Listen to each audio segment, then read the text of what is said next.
Bismillahirrahmanirrahim. Assalamualaikum warahmatullahi wabarakatuh. Waalaikumsalam warahmatullahi wabarakatuh. Alhamdulillahi wassalatu wassalamu ala rasulillah wa ala alihi wa sahbihi wa man walah. La hawla wa la quwwata illa billah. Amma ba'd. Pemirsa, kaum muslimin, kaum muslimat dimanapun anda berada, segenap santri pondok pesantren Al-Quran yang dimuliakan Allah Subhanahu wa taala. Syukur alhamdulillah pada malam ini kita bisa lanjutkan ngaji kitab Ta'limul Muta'allim dalam keadaan sehat walafiat. Kita berdoa mudah-mudahan Allah Subhanahu wa taala senantiasa memberikan kesehatan, senantiasa memberikan rahmat maunah kepada kita sehingga kita bisa menjalankan kehidupan ini penuh barokah dari Allah Subhanahu wa taala. Amin ya rabbal alamin. Salawat serta salam mudah-mudahan tetap tercurahkan kepada junjungan kita Nabi Muhammad sallallahu alaihi wasallam. Pada pertemuan kali ini kita akan menjelaskan tentang perbandingan belajar dengan mengulang. Orang ketika dia belajar di sekolah satu misal, ketika guru itu menjelaskan, ini adalah proses belajar. Nah, ketika dia pulang, maka dia akan mengulangi kembali pelajaran yang telah didapatkan di sekolah. Nah, perbandingannya seberapa banyak orang belajar dan seberapa banyak orang mengulang pelajaran tersebut. Dikatakan di dalam kitab ini di halaman 73, qol musannif rahimahullah wa nafa'ana bihi bi ulumihi fid dharain amin. Wakilalanten ngendika akan as-sabqu tawi ngaji iku harfun sa huruf wat takrolu lan utawi polan baleni iku alfun sewu. Nah, ini perbandingannya. Orang belajar gak usah banyak-banyak. Yang penting apa yang dipelajari masuk, ngerti. Itu yang penting. Buat apa belajar yang banyak tapi tidak ada satupun yang masuk? Eman-eman. Nah, maka sedikit tapi bisa dipahami. Nah, perbandingannya kalau kita belajar anggaplah sekali, maka nanti mengulangnya adalah 1000 kali. Wat takraru alfun, mengulangnya 1000 kali. Banyak berarti. Nah, contohnya sampean belajar menghafal Al-Quran. Pertama sampean belajar tentang bagaimana melafadzkan surah Al-Ikhlas satu misal. Sudah dipelajari, kemudian sampean ingin menghafalkannya. Maka ketika sampai ingin menghafalkan surah Al-Ikhlas itu tidak cukup sekali sebagaimana waktu belajar, tidak. Tapi diulang-ulangi sampai benar-benar hafal. Itu yang disebut dengan as-sabqu harfun wat takraru alfun. Sampean belajar di sekolah, belajar tentang ilmu fisika, tentang aswaja, tentang bahasa Arab dan seterusnya. Maka di rumah buku itu janganlah dianggurkan. Maksudnya bukan dibuat menjadi anggur, bukan. Tidak dibaca. Sampai rumah bukunya diletakkan, kemudian baru diambil ketika sampean besok mau berangkat sekolah. Tidak boleh seperti itu. Maka harus disediakan di waktu malam ataupun waktu subuh, terserah. Intinya sampean harus ada waktu untuk mengulang pelajaran. Takror.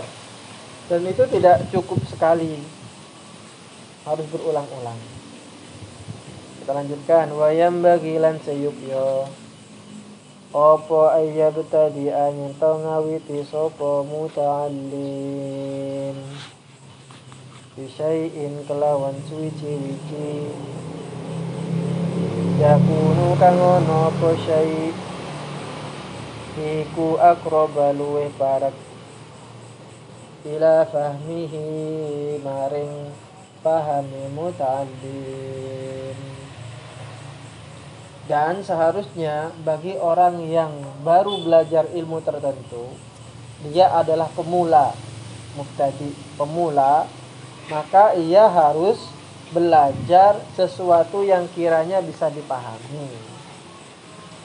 Belajar sesuatu yang kiranya ia bisa memahami. Contohnya, belajar kitab kuning, maka harus dimulai dari kitab yang paling rendah dulu. Jangan langsung beralih kepada kitab yang paling tinggi. Sampai belajar kitab Fathul Wahhab. Fathul Wahhab itu tinggi sekali sudah. Kalau kita baca redaksi Fathul Wahhab itu, kita akan bingung mencari, kalau dalam bahasa Arab itu rujukan. Ini dhamir ini kembali kepada apa? Bingung. Maka ada usah yang tinggi-tinggi. Belajar dulu yang paling rendah. Kitab Ta'limul Muta'allim contohnya yang ada maknanya. Tuh. Carilah ilmu yang kira-kira gampang untuk dipahami. Ibaratnya seperti ini. Anak SD itu tidak usah membaca buku anak SMA.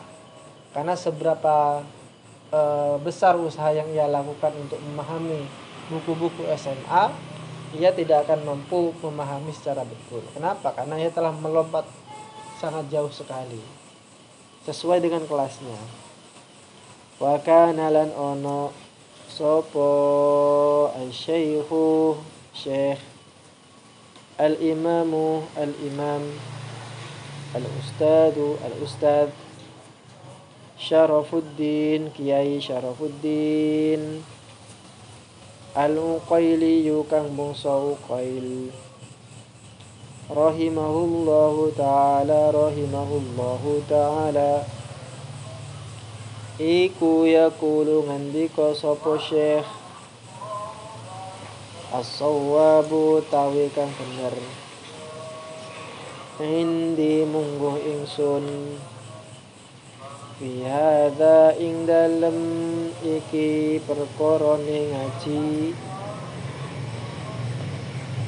iku ma barang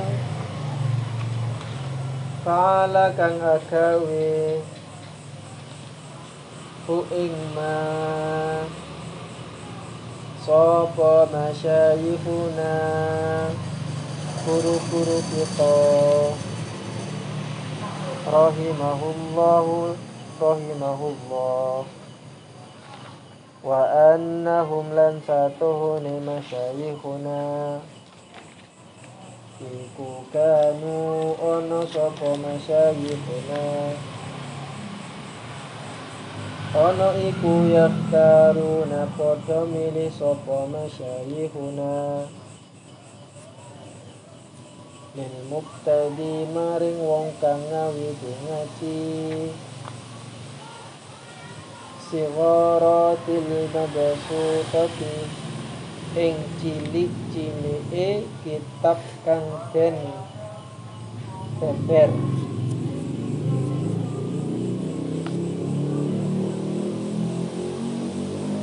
di annahu krono satune kitab cilik iku akrabu luwih parek ilal fahmi maring faham wadhabti lan melanggeri wa ab'adu lan luwih adoh minal malalati sangking bosen wa aktsaru lan luwih akeh apane buku antun. Terus apa yang harus dilakukan bagi orang yang pemula, bagi orang yang baru mengaji? Nah, sebagaimana dikatakan oleh para guru kita, kata musannif di sini, guru saya namanya Syarafuddin Al-Uqaili, beliau berkata, as-sawwabu indi fi hadza ma fa'alahu masyayikhuna. Yang benar dalam hal ini, maksudnya dalam hal belajar bagi pemula, yaitu apa yang dilakukan oleh para guru kita. Jadi kalau kita lihat di sini ada hal yang menarik. Menariknya apa? ternyata seorang murid itu memperhatikan apa yang dilakukan oleh gurunya. Tidak hanya cukup memperhatikan saja, tapi juga kemudian meneladani, meniru apa yang dilakukan oleh guru-gurunya. Apa yang dilakukan oleh guru-guru beliau ini, yaitu wa annahum kanu yahtaruna lil mubtadi sigharatil mabsuqah. Guru-guru beliau ini ketika mengajarkan murid-murid yang baru belajar, murid-murid pemula, mereka memilih kitab-kitab yang ringan. Kitab-kitab yang ringan. Contohnya dalam ilmu fikih, tidak usah yang berat-berat. Untuk yang pemula belajar dulu yang ringan. Misal Al-Mabadi Al-Fiqhiyah, kitab tipis sekali, harganya Rp6.000. Masih mahalan sebelah ya, sebelah 10.000. Ini kitabnya harganya Rp6.000. Kalau sampai cari di SAS, Mesko ataupun apapun itu ada. Kitabnya kecil dan mudah dipahami.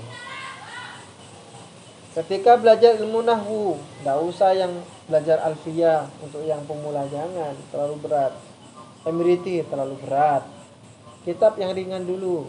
Jurmiyah satu misal, bagus. Al-Awamil, bagus. Dan yang lainnya. Intinya apa? Cari kitab-kitab pemula. Mengapa? Karnahu aqrabu lal fahmi wad dhabti. Karena kitab yang ringan ini, kitab yang kecil ini lebih dekat untuk bisa dipahami, lebih dekat untuk bisa diperdalam, sehingga kemudian ilmu yang didalami itu akan lengket di dalam pikiran kita. Wa ab'adu minal malalati wa aktsar wuqu'an. Dan ia akan jauh dari kebosanan. Gimana kok bisa bosan Ustadz? Bisa bosan karena kalau mempelajari ilmu yang terlalu tinggi, langsung jelimet, ada pikiran langsung bosan. Yang dipelajari ilmu mantik, ilmu filsafat. Sedangkan kita masih kelas MTS, kelas 1 misal. Dipahami, tidak paham-paham. Kenapa? Karena memang belum kelasnya. Berat akhirnya, ketika berat akhirnya bosan. Maka jauhilah kitab-kitab yang berat. Selanjutnya, wayam bagilan sayukyo opo ayu alika nyento nyateti sopo mutalim as-sabqa ing oleh ngaji ba'da dhabti ing dalam sawuse melanggeri wal i'adati lan baleni kafiran kelawan baleni kang akeh fa innahu munqasatuhum ta'liq iku nafi'un manfaati jiddan kelawan teman. Nah, ini ada saran dari penulis kitab Ta'lim al-Muta'allim. Dan selayaknya, seharusnya bagi murid ini mencatat keterangan-keterangan yang diberikan oleh gurunya setelah ia benar-benar paham, benar-benar mengerti dengan apa yang diterangkan. Kenapa kok harus dicatat, apalagi informasi-informasi baru dari gurunya yang tidak ada dalam kitab itu atau dalam buku itu? Kenapa? Fa'innahu nafi'un jiddan, karena ada banyak manfaat di sana. Jadi sampeyan ketika mendengarkan guru sedang menjelaskan, jangan diam saja, tapi dicatat. Ketika ada LKS, kan di samping-sampingnya kan ada ruang kosong yang bisa ditulis di situ, dicatat. Tidak hanya mendengarkan saja, tapi juga dicatat.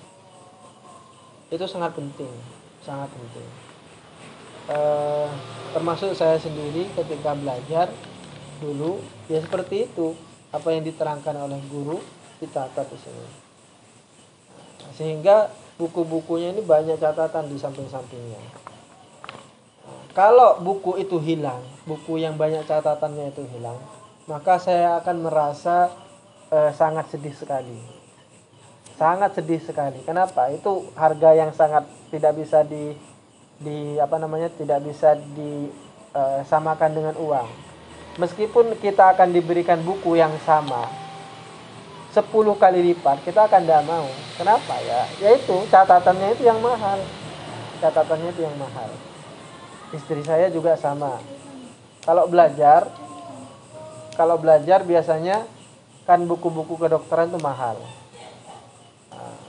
Biasanya tidak beli buku, tapi pinjam punya kakak kelasnya yang pinter dan suka mencatat. Dari catatan itunya, bukan dari buku itu yang dipelajari, tapi dari catatannya itu. Kenapa? Karena yang dicatat itu pasti ada hal-hal yang baru yang tidak ada di dalam buku itu. Itu yang paling mahal, catatan itu. Maka sangat ironis sekali kalau ada seorang siswa atau seorang santri yang tidak memperhatikan bukunya. Jadi setelah semester 1 selesai, maka buku-buku semester 1 itu kemudian dipertimbangkan. Ketempeng ya, dijual kerosokan, ditimbang. Banyak yang kayak gitu, banyak. Mereka tidak paham, mereka tidak sadar bahwa buku yang sudah ada catatan-catatannya itu akan bermanfaat kelak, pasti itu. Pasti. Sampean akan melihat lagi, apalagi sampean akan berada di di jalur yang sama sebagai pengajar contohnya. Disuruh mengajarkan pelajaran-pelajaran yang dulu pernah dipelajari di sekolahnya di SMK atau misalnya Mbak Sia. Ternyata kemudian menjadi guru di SMK. Pada akhirnya kan harus membaca ulang pelajaran yang dulu pernah dipelajari.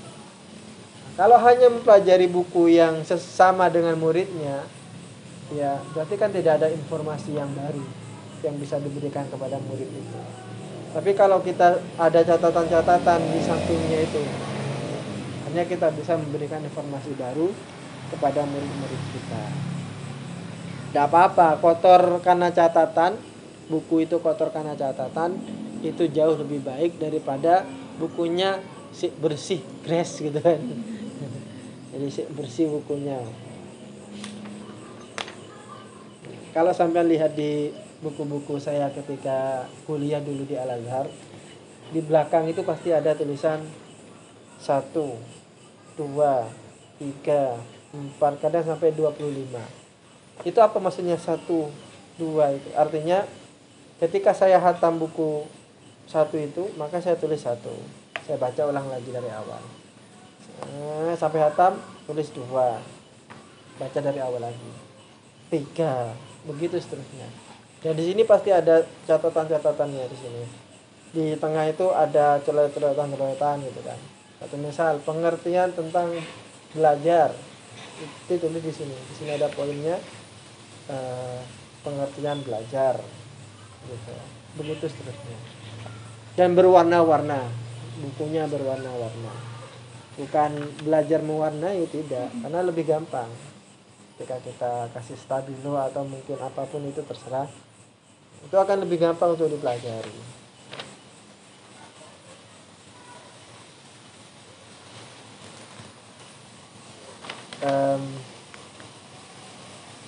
Kita lanjutkan yang terakhir.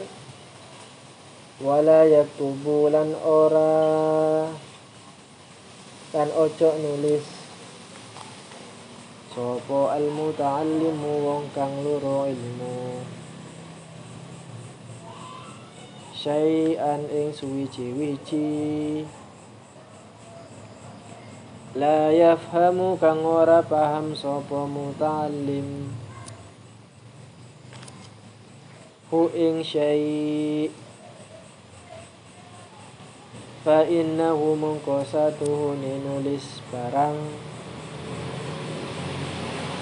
kang ora paham fa innahu mungkosatuhu nulis barang kang ora paham iku yuritu nekaaken apa nulis kalalatat tab'i ing ketule watak wa yuzhibu lan ngilangaken apa nulis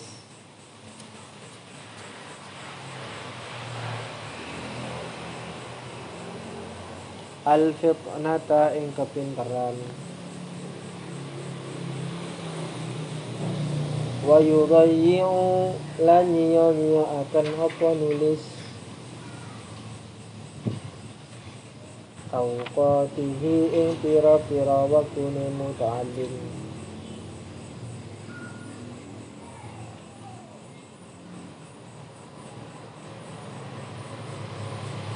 Artinya, dan hendaknya orang yang belajar, siswa, santri, tidaklah menulis sesuatu yang ia tidak pahami. Kenapa? Karena kalau ia menulis sesuatu yang ia tidak pahami, maka ia akan menyebabkan kerasnya watak dan juga akan menghilangkan kecerdasan. Dan yang paling penting adalah wayudayyi awqatahu, dan akan menghilangkan waktu-waktunya, menyia-nyiakan waktu-waktunya. Artinya apa? Artinya tidak usah memaksakan diri untuk mempelajari sesuatu yang kira-kira ia susah untuk memahaminya. Karena setiap orang itu mempunyai kecenderungan masing-masing. Setiap orang mempunyai kecenderungan masing-masing. Saya satu misal, kecenderungannya apa? Yaitu belajar ilmu agama, belajar bahasa Arab, belajar ilmu Al-Quran. Maka tidak usah memaksakan diri untuk kemudian belajar ilmu kedokteran. Kenapa? Karena memang bukan kapasitas saya untuk belajar di sana. Dipaksakan, tidak paham-paham, mau daftar menjadi dokter, tidak bisa. Kenapa? Karena memang bukan jiwa saya bukan di sana. Pun sebaliknya, istri saya disuruh belajar bahasa Arab, dipaksakan, ayo belajar bahasa Arab, tidak nyambung. Kenapa? Karena memang bukan funnya, bukan bukan kualifikasinya. Maka tidak usah sibuk-sibuk mempelajari ilmu yang kira-kira menurut ia sulit untuk dipelajari. Maka kejarlah apa yang menjadi kesukaannya, karena berangkat dari apa yang kita sukai biasanya akan cepat dan mudah untuk dipahami. Sebaliknya, kalau kita tidak menyukai sesuatu itu, maka akan susah dan sulit sekali untuk dipahami, untuk dimengerti susah sekali. Tapi kalau hanya belajar sekedarnya saja, hanya untuk sebagai pengetahuan saja, ya tidak apa-apa. Makanya pentingnya untuk kita mengetahui sejak dini minat dan bakat kita itu kemana, itu sangat penting. Mengetahui sedari dini minat dan bakat kita itu sangat penting. Survei menyatakan bahwa mahasiswa Indonesia menyatakan survei ini 88% itu salah memilih jurusan. Bayangkan, 88% mahasiswa Indonesia salah memilih jurusan. Kenapa? Banyak faktornya. Salah satunya karena ini yang paling pertama, karena ia tidak mengetahui minat dan bakatnya dari awal. Sejak dini apa minat dan bakatnya, tidak tahu. Yang kedua, mengapa memilih jurusan itu? Karena dia tidak tahu jurusan ini nanti arahnya kemana. Kenapa? Yang ketiga, ngikut-ngikut. Jadi dia memilih jurusan itu karena ngikut temannya. Kenapa kamu kok pilih jurusan ini? Ikut saja temannya.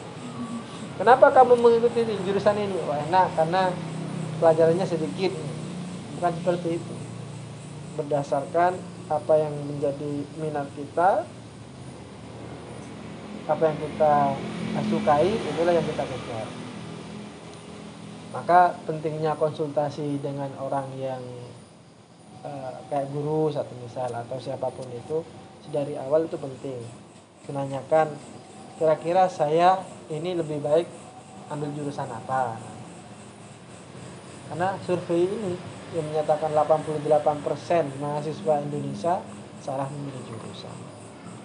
Maka mudah-mudahan kita ke depan bisa menggapai kesuksesan dan cita-cita yang kita harapkan semuanya. Amin ya rabbal alamin.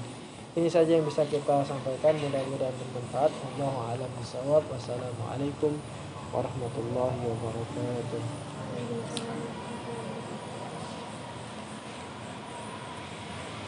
Dibaca dalam hati dulu.